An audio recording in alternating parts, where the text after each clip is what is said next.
जंगलराज ने बिगाड़ा तेजस्वी का खेल, लालू की छीनी थी कुर्सी। वोटिंग से पहले जंगलराज की प्रदर्शनी लगाई गई।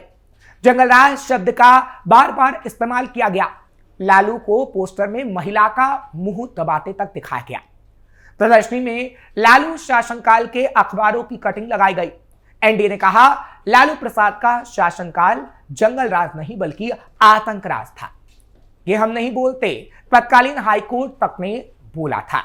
बिहार भूलेगा नहीं लालूवाद का जंगलराज। यानी चुनावों से पहले और चुनावों के बीच ये मुद्दा खूब गुंजा। अब वक्त है परिणाम का। सवाल है कि क्या परिणाम 2020 वाले होंगे, जब इसी जंगलराज को भुनाया गया और तेजस्वी को सत्ता की कुर्सी तक नहीं पहुंचने दिया गया। तो आज इसका जवाब हम आपको देंगे। नमस्कार, कैपिटल टीवी का खास शो देख रहे हैं आप। मैं हूं आपके साथ हर्ष भारद्वाज। दूसरे फेज का चुनाव खत्म हो गया। अब वक्त है नतीजों का। 6 नवंबर को 18 जिलों की 121 सीटों और 11 नवंबर को 20 जिलों की 122 विधानसभा सीटों पर वोटिंग हुई। इस चुनाव में एनडीए ने कथित जंगलराज को सबसे बड़ा मुद्दा बनाया। पीएम मोदी हो या सीएम नीतीश कुमार, सब एक सुर में जंगलराज की बात कर रहे थे। यह स्थिति तब है जब लालू राबड़ी का शासन गए 20 साल हो गए, लेकिन एनडीए ने जीत के लिए इसे हथियार के तौर पर इस्तेमाल किया।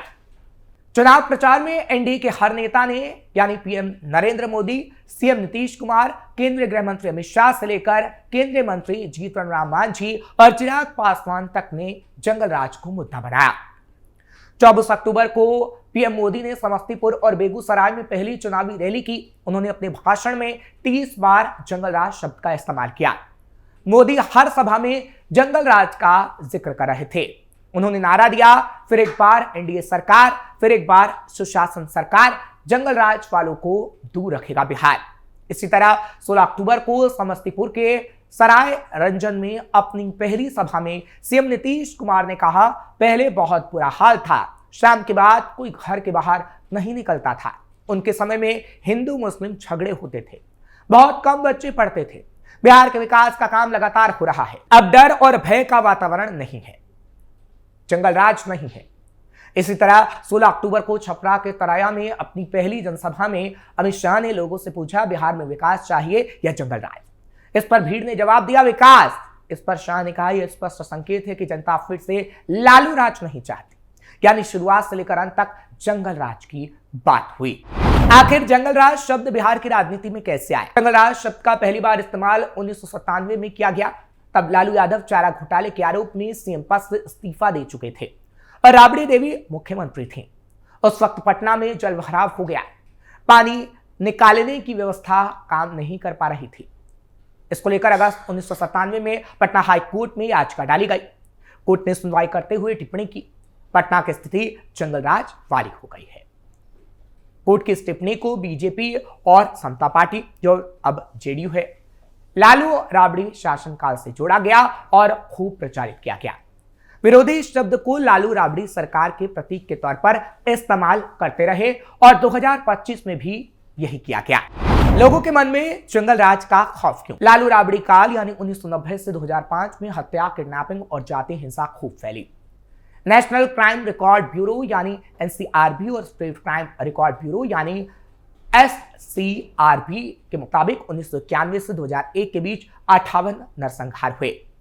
इसमें 566 लोग मारे गए। 2001 से 2004 के बीच 1527 अपहरण के मामले दर्ज हुए, जिनमें फिरौती की मांग की गई। जब नीतीश कुमार मुख्यमंत्री बने तो 2006 से 9 के बीच की संख्या घट गई।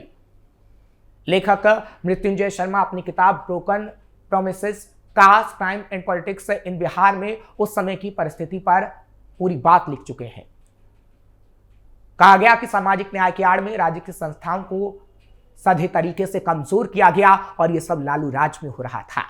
एनडीए ने जंगलराज के नैरेटिव को जोर क्यों दिया? पॉलिटिकल एनालिस्ट सज्जन कुमार सिंह कहते हैं, बिहार में नीतीश कुमार 20 साल से सत्ता में हैं।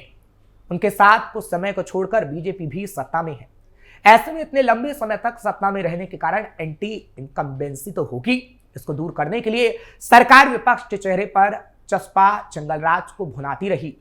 सज्जन कुमार सिंह कहते हैं, जंगलराज सिर्फ हत्या, मर्डर को लेकर ही नहीं कहा जाता है, इस दौर की जब बात होती है तो विकास की भी बातें होती हैं, क्योंकि वो दौर था, यानी जब लालू सीएम थे, जब देश के बाकी राज्य विकास के नए मुकाम हासिल कर रहे थे। उस वक्त बिहार में त्रासदी थी और बिहारी पलायन करने पर मजबूर था। लालू राबड़ी सरकार में कर्मचारियों को सैलरी देने तक के पैसे नहीं थे, बेसिक जरूरत के संसाधन भी नहीं थे, सड़कें, इंडस्ट्री, बिजली की स्थिति बेहद बुरी थी। लालू यादव जब सीएम बने यानी 90 से 91 में, तब बिहार की प्रति व्यक्ति आय राष्ट्रीय औसत का लगभग 45% थी। 2000 के आखिर तक ये घटकर सिर्फ 25% रह गई। यानी अगर देश में एक व्यक्ति औसतन 100 रुपए कमा रहा था तो बिहार में सिर्फ और सिर्फ 25 रुपया। भारत के कुल जीडीपी में बिहार की हिस्सेदारी 1990 से 91 में करीब 4.5% थी, जो 2000 के दशक की शुरुआत तक घटकर सिर्फ 2.8% रह गए। बिहार आर्थिक सर्वेक्षण के मुताबिक 2004 से 5 से 2010 से 11 के बीच राज्य की ग्रोथ रेट लगभग 11% तक पहुंच गई, जबकि इससे पहले के 5 सालों यानी राबड़ी देवी के शासन में सिर्फ 3.5% थी, जिससे समझा जा सकता है कि बिहार में किस तरीके से लालू राबड़ी राज में त्रासदी थी। इस चुनाव में की गई महिला वोटरों को गोलबंद करने की कोशिश। पॉलिटिकल एनालिस्ट सज्जन कुमार सिंह कहते हैं, बिहार में महिला वोटरों की लामबंदी एनडीए के पक्ष में रही है। उनके लिए सुरक्षा एक बड़ा मसला है। घर की औरतों को जंगल राज का वो दौर याद है जब वो अपने बच्चों और पति को शाम से पहले सकुशल घर लौटने का इंतजार करती थीं। सज्जन कुमार सिंह कहते हैं, हाल के सालों में तेजस्वी ने महिलाओं को तरह तरह के वादे करके लुभाने का प्रयास किया, लेकिन ये काम नहीं आ पाया। नीतीश सरकार ने उनको आत्मनिर्भर बनाने के लिए कई योजनाएं चलाई जो काम कर गई। ऐसे में जंगल राज के मामले को उठाकर एनडीए ने जो कोशिश की वो जरूर रंग लाएगी और एनडीए की जीत पक्की हो सकती है।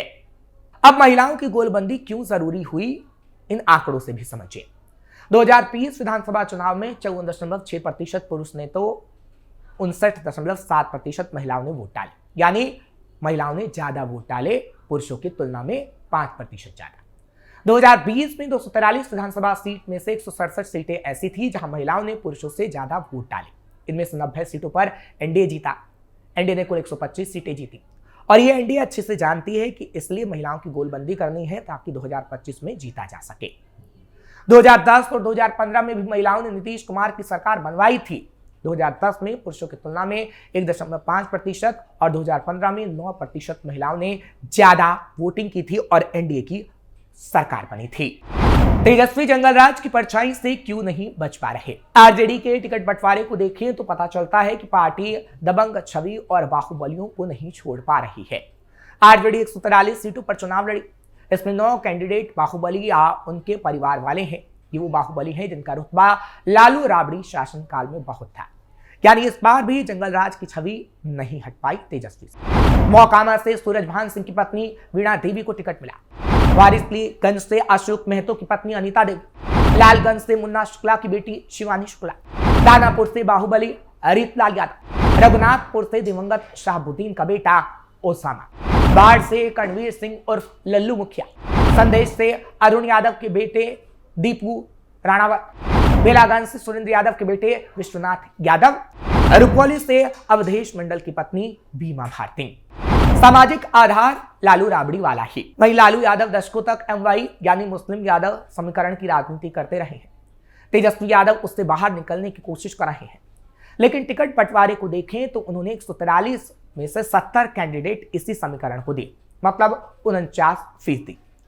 पॉलिटिकल एनालिस्ट कहते हैं Tejashwi Yadav A to Z की बात करते हैं, वो अति पिछड़ा की बात करते हैं, लेकिन उन्होंने ईबीसी को सिर्फ 11 टिकट दिया जो 2020 से 15 कम है। लालू राबड़ी शासनकाल में यादवों ने दलित और ईबीसी समाज को सबसे ज्यादा परेशान किया था। तब तेजस्वी भी यादवों और मुस्लिमों को अधिक टिकट देने लगे तो परसेप्शन तो लालू राबड़ी वाला ही बनेगा और लालू की छवि उन पर हावी रहेगी। जंगलराज के नैरेटिव से तेजस्वी हार पाएंगे, जंगलराज के नैरेटिव से तेजस्वी हार जाएंगे। फिलहाल नेताओं की किस्मत ईवीएम में कैद हो चुकी है। पहले और दूसरे चरण का चुनाव हो चुका है, अब वक्त है परिणाम का। पॉलिटिकल एनालिस्ट कहते हैं बिहार सभी जाति धर्म के लोगों का है। लालू राबड़ी शासन में एक जाति विशेष के लोगों की उदारता की बातें होती हैं, उससे फॉरवर्ड और ईबीसी तबके के वोटरों पर असर पड़ा। वो आरजेडी के खिलाफ गोलबंद हो गए और एनडीए के साथ इस बार भी चले गए हैं और इस बार जब ऐसा हुआ है तो एनडीए के पक्ष में ही परिणाम आ सकता है। जंगलराज एक ऐसा मुद्दा रहा जिसमें शासन व्यवस्था की सारी कमजोरियां गिनाई गई। एनडीए ने इस बार भी उसे छोड़ा नहीं, क्योंकि वही एक ऐसा मुद्दा रहा जिसका जवाब तेजस्वी यादव के पास नहीं था। 2020 में नीतीश कुमार की स्थिति थोड़ी खराब थी। तेजस्वी और महागठबंधन का उभार दिख रहा था। तब पीएम मोदी ने तेजस्वी को जंगलराज के राजकुमार की उपमा दी थी, लोगों को पुरानी घटनाओं की याद दिलाई थी और बाजी पलट दी थी। और इस बार भी ठीक ऐसा ही हुआ, जिसके बाद तेजस्वी एक बार फिर हार सकते हैं और एनडीए की जीत पक्की हो सकती है। फिलहाल आपको ये खबर कैसी लगी कमेंट सेक्शन में जरूर बताएं। खबर को लाइक शेयर करें, कैपिटल टीवी को सब्सक्राइब करना मत भूलिएगा।